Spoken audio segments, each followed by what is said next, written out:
Good day mga kaibigan. Ito na tayo sa ginagawang project ng aking pamangkin. Ang kanyang greenhouse. Ito na. Pang second day pa lang ninyo ngayon to, ano? Second day. Bila mo ko. Naka-layout na mga kaibigan. Naka-assemble na. Ito na.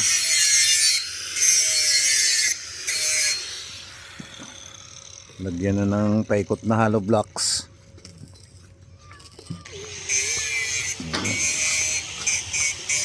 Bilis.